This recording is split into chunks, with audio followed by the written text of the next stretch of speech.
ഉപരോധത്തിനിടയിൽ സൈനിക ശക്തി കുറച്ചുകൊണ്ട് US വിമാനവാഹിനി കപ്പൽ മിഡിൽ ഈസ്റ്റ് വിടുന്നു. US വിമാനവാഹിനി കപ്പൽ USS Gerald R Ford middle east വിട്ട് വരും ദിവസങ്ങളിൽ സ്വദേശത്തേക്ക് യാത്ര ആരംഭിക്കുമെന്ന് വാഷിംഗ്ടൺ പോസ്റ്റ് ബുധനാഴ്ച റിപ്പോർട്ട് ചെയ്തു.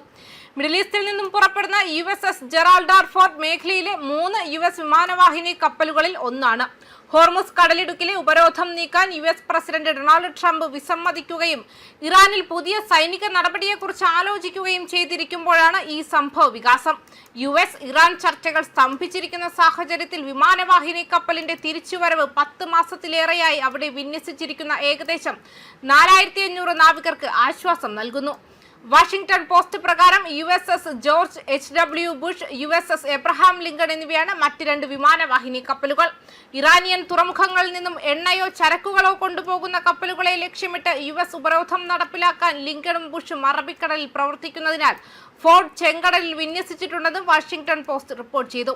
അതിനാൽ ഫോർഡിന്റെ തിരിച്ചുവരവ് ഉപരോധത്തിൽ USന്റെ ശക്തി കുറയ്ക്കും. 309 ദിവസത്തേക്ക് ഈ കാരിയർ വിന്യസിക്കപ്പെട്ടിട്ടുണ്ട്. ഏതൊരു ആധുനിക US വിമാനവും കടലിൽ പറന്നതിൽ വെച്ച് ഏറ്റവും ദൈർഘ്യമേറിയ സമയമാണിത്.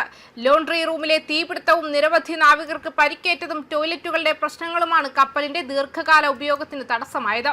വാഷിംഗ്ടൺ പോസ്റ്റ് റിപ്പോർട്ട് അനുസരിച്ച് മെയ് പകുതിയോടെ കപ്പൽ വിർജീനിയയിൽ തിരിച്ചെത്തി കഴിഞ്ഞാൽ അത് കൂടുതൽ അറ്റകുറ്റപ്പണികൾക്കും വിധേയമാക്കും. വാഷിംഗ്ടൺ പോസ്റ്റ് റിപ്പോർട്ട് ചെയ്തതനുസരിച്ച് ബുധനാഴ്ച നടന്ന ഒരു കോൺഗ്രസ് ഹിയറിംഗിനിടെ നിരവധി പേർ US യുദ്ധ സെക്രട്ടറി പീറ്റ് ഹെക്സത്തിനെ വിമാനവാഹിനി കപ്പലിന്റെ വിപുലീകൃത വിന്യാസത്തെക്കുറിച്ച് ചോദ്യം ചെയ്തു. ഒരു കഠിനമായ തീരുമാനമെടുക്കൽ പ്രക്രിയയാണ് വിപുലീകരണത്തിലേക്ക് നയിച്ചതെന്നും ഹെക്സത്ത് പറഞ്ഞു. നാവികസേനയുമായി കൂടിയാലോചിച്ച ശേഷം വാഷിംഗ്ടൺ പോസ്റ്റ് റിപ്പോർട്ട് ചെയ്തതനുസരിച്ച് കപ്പലുകളുടെ അറ്റകുറ്റപ്പണികൾ കൃത്യമായി നടത്തുന്നതിന് സാധാരണഗതിയിൽ 6 അല്ലെങ്കിൽ 7 മാസം വരെ വിമാന കമ്പനികൾ പ്രവർത്തിക്കാറുണ്ട്. ഇറാനിൽ പുതിയൊരു സൈനിക നടപടി സ്വീകരിക്കാൻ സൈന്യം ആലോചിക്കുന്നതിനിടെ CENTCOM commander admiral Brad Cooper US president Donald ട്രംപുമായി ചർച്ച നടത്താൻ ഒരുങ്ങുന്നുവെന്നും നേരത്തെ വാർത്താ ഏജൻസിയായ ആക്സിയോസ് റിപ്പോർട്ട് ചെയ്തിരുന്നു. അതേസമയം വാൾ സ്ട്രീറ്റ് ജേണലിന്റെ റിപ്പോർട്ട് അനുസരിച്ച് ഇറാനെതിരായ വിപുലമായ ഉപരോധത്തിന് തയ്യാറെടുക്കാൻ US പ്രസിഡന്റ് ഡൊണാൾഡ് ട്രംപ് തന്റെ സഹായികൾക്ക് നിർദ്ദേശം നൽകിയിട്ടുണ്ട്. ഉദ്യോഗസ്ഥരുടെ അഭിപ്രായത്തിൽ ടെഹ്റാൻ വളരെ കാലമായി നിരസിച്ച ആണവ കീഴടങ്ങലിനെ നിർബന്ധിതമാക്കാനുള്ള ഉയർന്ന അപകട സാധ്യതയുള്ള ശ്രമമാണിത്. ഇറാന്റെ സമ്പദ് വ്യവസ്ഥയെ തകർക്കാനുള്ള ശ്രമത്തിൽ തുറമുഖങ്ങളിലേക്കും തിരിച്ചുമുള്ള കപ്പൽ ഗതാഗതം തടഞ്ഞുകൊണ്ട് ട്രംപ് എണ്ണ കയറ്റുമതി തടയുന്നത് തുടർന്നു.